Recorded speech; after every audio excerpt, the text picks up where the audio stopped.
어느 추운 겨울에 눈처럼 하얗고 아름다운 공주가 태어났습니다. 공주의 이름은 백설공주라고 불리게 되었습니다. 그런데 공주의 어머니는 아이를 낳고 세상을 떠났고 왕은 새 왕비를 맞이했습니다. 새 왕비는 무엇이든 진실만을 말하는 마법 거울이 있었습니다. 왕비가 거울아 거울아 이 나라에서 누가 가장 예쁘니?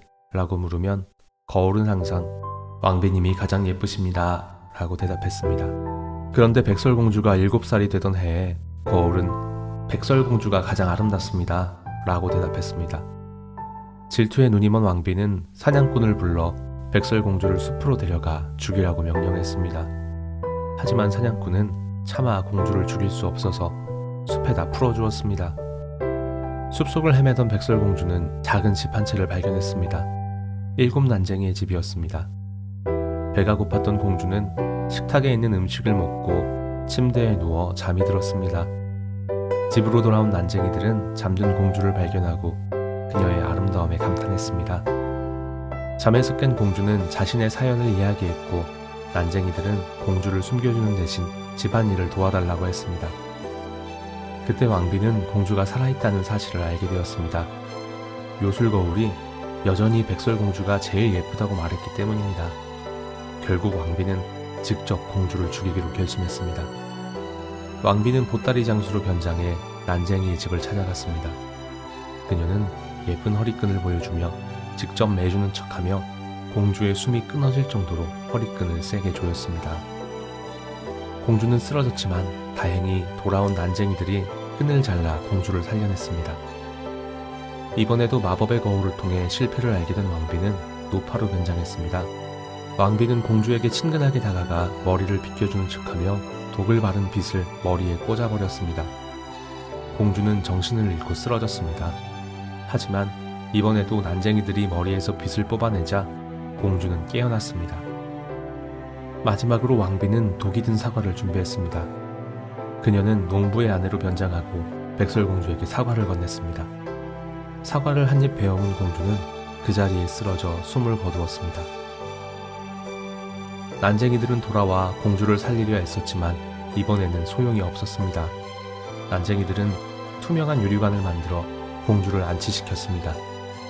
그런데 마침 숲을 지나던 이웃나라 왕자가 유리관 속의 공주를 보고 첫눈에 반해버렸습니다. 왕자는 난쟁이들에게 부탁하고 관을 가져가기로 했습니다.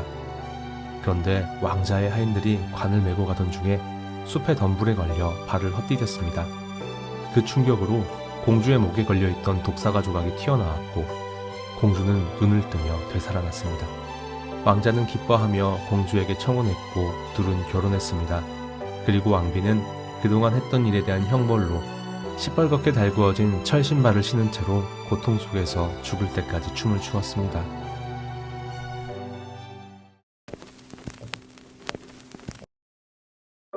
그림 형제의 백설공주는 현대의 윤리적인 기준으로 보면 불편한 점이 많은 작품입니다. 하지만 200년이 넘게 전승되며 여전히 읽히는 이유는 인간의 근원적인 모습을 담고 있기 때문입니다. 그래서 비판적인 시각을 유지하면서도 오늘날 우리가 흡수할 수 있는 메시지들을 탐색할 필요가 있겠습니다. 왕비는 어쩌면 주인공 이상으로 가장 구체적인 심리 묘사를 보여주는 인물입니다. 왕비의 자아는 전적으로 외적 가치에 기반을 두고 있는데요. 하지만 외적 가치란 점점 사라지는 가치일 뿐만 아니라 나보다 더 화려한 외적 가치를 가진 자가 등장했을 때 위협을 느끼고 마는 자폭장치입니다. 그 강박적 자아가 마법의 거울입니다.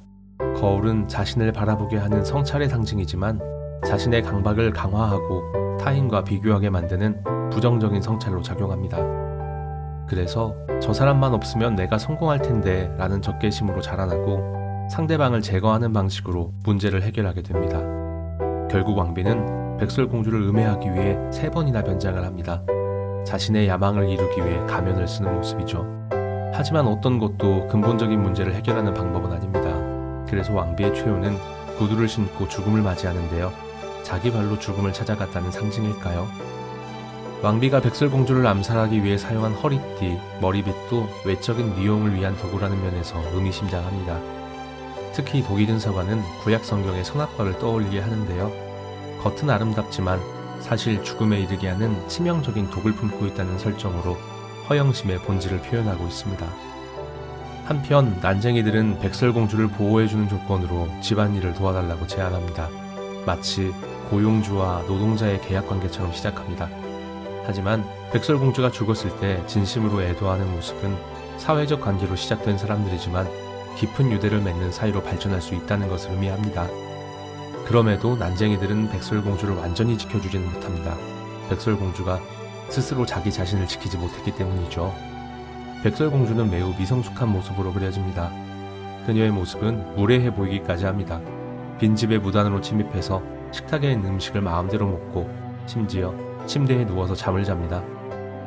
하지만 이런 미성숙함은 백설공주의 성장의 여정이라는 문학적 장치이기도 합니다. 화려한 궁전에서 숲으로, 공주의 삶에서 하녀의 역할로 이동하는 것이죠. 이제 공주는 직접 노동하며 사회적 관계도 맺어갑니다. 큰 위기를 겪기도 하고 다른 이들의 도움을 받고 고마운 마음도 가지면서 어른이 되어갑니다. 하지만 반복적인 목숨의 위협을 받으면서도 계속 속아 넘어가는 어리석음도 보여줍니다. 원작의 시대에는 이러한 순진함을 여성성의 미덕으로 추구하기도 했지만 현대의 관점에서는 비판의 대상이 될 수도 있습니다. 미모와 노동, 순진함이라는 구시대적인 기준의 여성상을 그리고 있기 때문입니다. 이미 죽은 백설공주를 보고 왕자가 한눈에 반한다는 것도 같은 맥락입니다. 일부 해석들은 시체 성애에 대한 표현이라고 해석하기도 하지만 죽은 여성에게 사랑에 빠진다는 설정은 완전히 침묵하고 통제 가능한 수동적인 여성상에 대한 찬양인 것이죠. 죽음에서 깨어난 공주 또한 왕자의 청혼에 대해 자동적으로 동의해버리고 여성의 완성은 백마탄 왕자와의 결혼, 즉 부와 명예를 가지고 있는 남자에게 선택받는 것이라는 결론으로 끝맺게 됩니다. 이 작품은 질투심이 자신을 어떻게 파멸시키는지 보여주는 작품이라는 점에서 나름의 윤리적 기능을 하고 있지만 여성상에 대한 시대적 한계가 분명합니다. 저는 좋은 점이 있다고 해서 전체를 긍정해버리는 오류를 범해서도 안 된다고 생각하지만 부정적인 부분이 있다고 해서 전체를 다 부정하는 것도 좋은 방법은 아니라고 생각합니다. 이 작품이 오늘날에도 여러 형태로 재가공되는 이유가 그런 것일 겁니다. 또한 외모지상주의와 왜곡된 여성관은 오늘날에도 유효할 뿐만 아니라 왜곡된 남성관도 존재합니다. 즉, 백설공주를 읽는다는 것은 과거와 현재를 읽고 미래를 만들어가는 행위입니다. 우리가 고전을 읽는 이유입니다.